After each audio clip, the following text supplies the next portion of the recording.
Give me again. That's it. Give me one straight after that. Kick him a little bit. Let's just go to punch. Getting good habits, baby. There we go.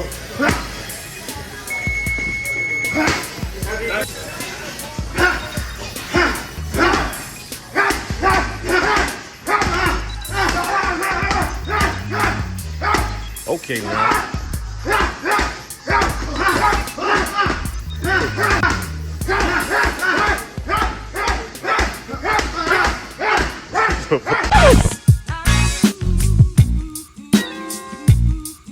And now, ladies and gentlemen in attendance, and boxing fans joining us around the world, it's showtime!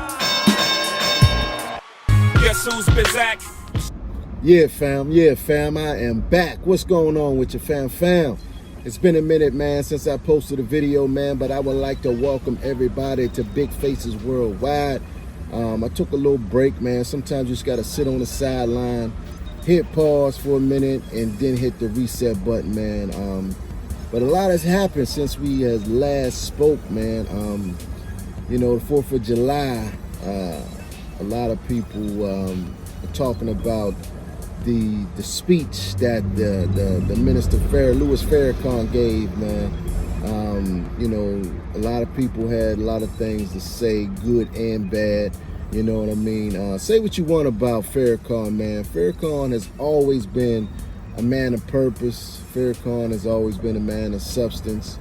And Farrakhan has got a mean mouthpiece, man. That man could put some words together, man, and whether you agree with him or not, he make it sound good, you know what I mean? But the big question is, what is the NOI action plan today?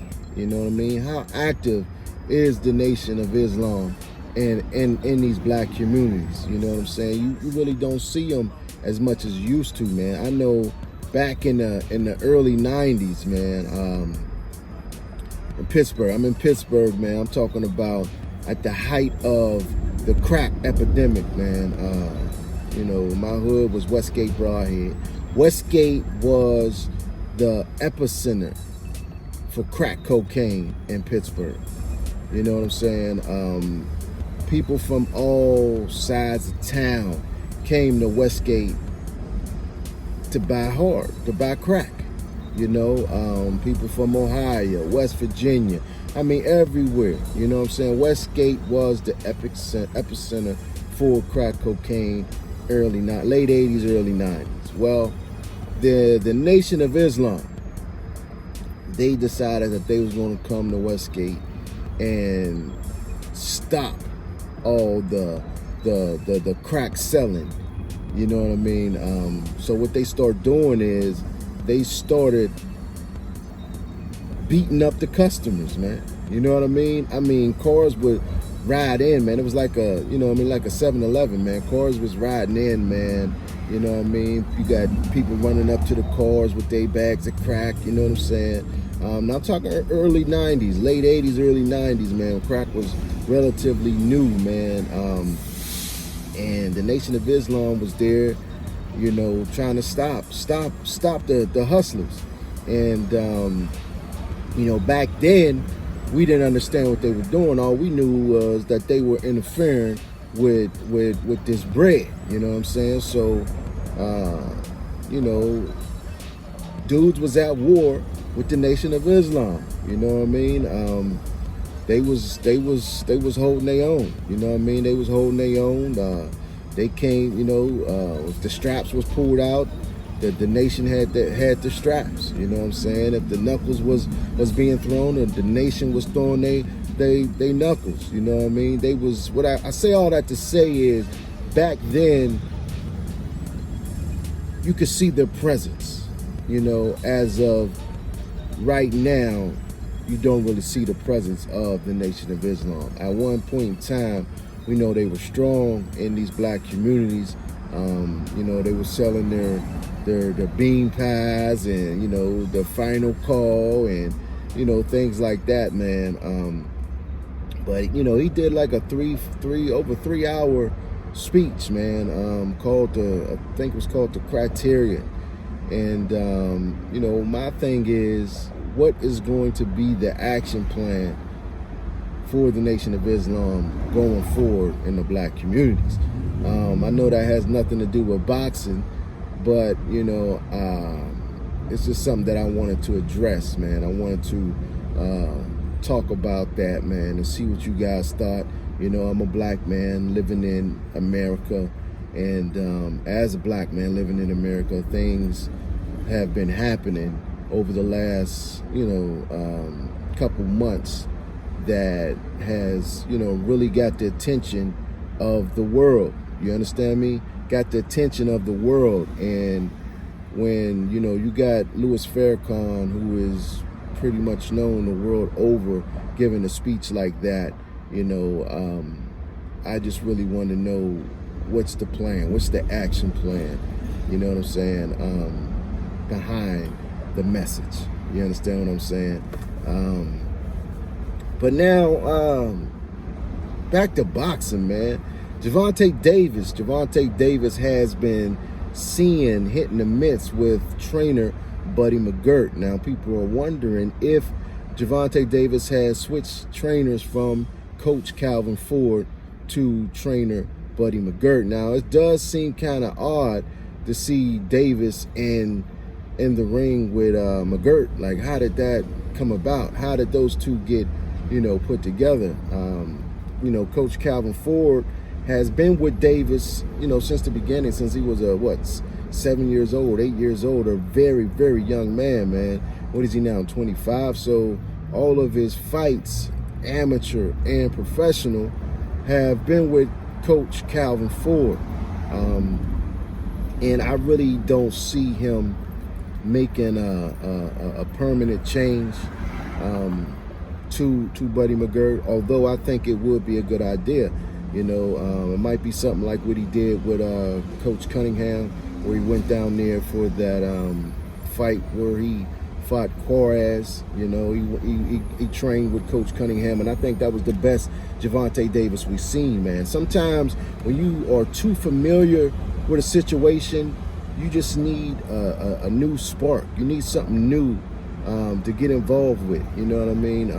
You get sick of the same old thing. It becomes routine, same old training methods. And you know what I'm saying? When you go to something new, it's like, wow, this is new. So you're going to pay attention more. You're going to learn more because it ain't the same old thing.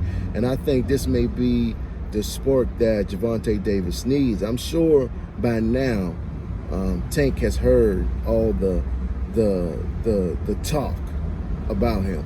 You know what I'm saying?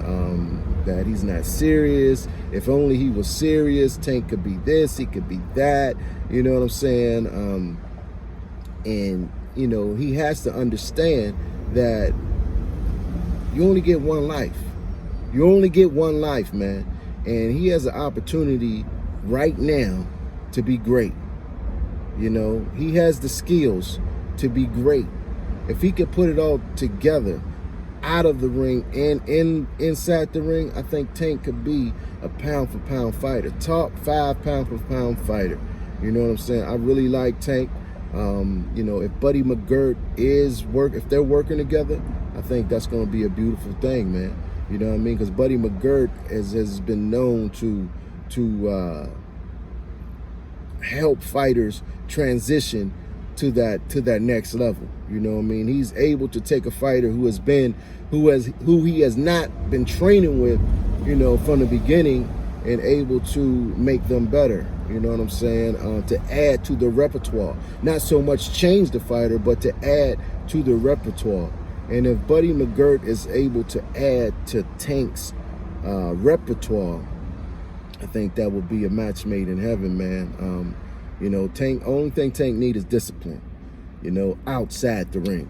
You know what I mean? Although I thought his last fight against